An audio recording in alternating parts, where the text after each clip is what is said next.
Hello दोस्तों, आप सभी का स्वागत है ज्ञान स्टोरी चैनल में। चैनल को सब्सक्राइब जरूर कर ले। ब्रह्मपुत्र नदी को देश की एकमात्र पुरुष नदी के रूप में जाना जाता है, जिसे बता दें अन्य धर्मों यानी जैन और बौद्ध धर्म के लोग भी पूछते हैं। जानिए आखिर क्या है इस नदी का रहस्य। जैसा कि आप सभी जानते हैं, हिंदू धर्म में नदियों से लेकर पेड़ों और जानवर में जैसे गायों आदि चीजों को बेहद पूजनीय माना गया है। मतलब इसी से आप अंदाजा लगा सकते हैं कि हिंदू धर्म में प्रकृति को कितना महत्व दिया जाता है। इसी में नदियां भी आती हैं, जो प्रकृति का जरूरी हिस्सा मानी जाती हैं। भारतीय संस्कृति में नदियों को देवी के रूप में पूजा जाता है। जैसे गंगा से लेकर सरस्वती जैसी नदियों को हम देवी स्वरूप में पूजते हैं। लेकिन कभी आपने सोचा है कि भारत में पुरुष नदी भी हो सकती है? जी हाँ, देश में एकमात्र ऐसी पुरुष नदी है जिसे ब्रह्मपुत्र के नाम से जाना जाता।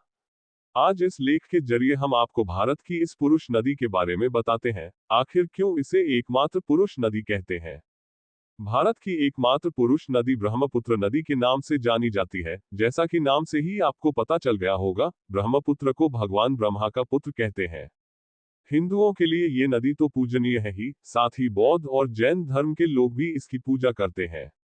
बौद्ध धर्म के लोग मानते हैं कि ब्रह्मपुत्र नदी एक बड़ी झील चांगथोंग पठार से निकली है। वहीं दूसरी ओर सनातन धर्म के लोगों की मान्यता है कि ब्रह्मपुत्र नदी ब्रह्मा और अमोघ ऋषि के बेटे हैं, जिस वजह से ये नदी हिंदू धर्म में भी काफी महत्व रखती है।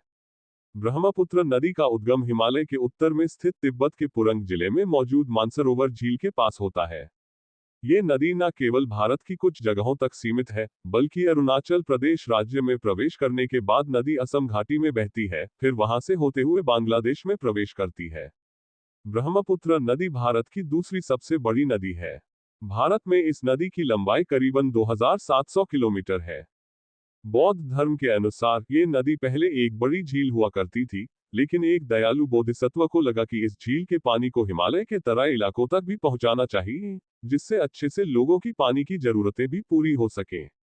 इसलिए इस झील से पानी नीचे बहाने के लिए एक रास्ता तैयार किया गया, जिससे इस नदी की उत्पत्ति हुई और कुछ इस तरह इसे ब्रह्मपुत्र नदी कहने लगे। ब्रह्मपुत्र नदी को दिव्य और चमत्कारी माना जाता है। पौराणिक मान्यता कहती है कि पुष्कर में स्थित ब्रह्मा जी के मंदिर में दर्शन करने के बाद भक्तों को ब्रह्मपुत्र नदी में स्नान करना चाहिए। इससे व्यक्ति को खास लाभ भी मिलता है। ऐसा करने से ब्रह्म दोष नहीं लगता और शारीरिक रोग भी दूर हो जाते हैं।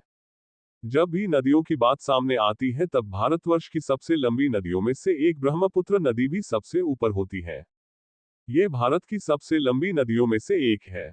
इसकी लंबाई 2700 किलोमीटर है और यह नदी तिब्बत स्थित पवित्र मानसरोवर झील से निकलने वाली सांगपो नदी पश्चिमी कैलाश पर्वत के ढाल से नीचे उतरती है।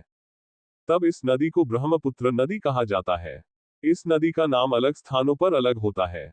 तिब्बत के मानसरोवर से निकलकर बांग्लादेश में गंगा में मिलने पर इस नदी को पद्मा नदी कहा जाता है, जिसके बाद मेघना नदी के रूप में ये सागर में जाकर मिलती है।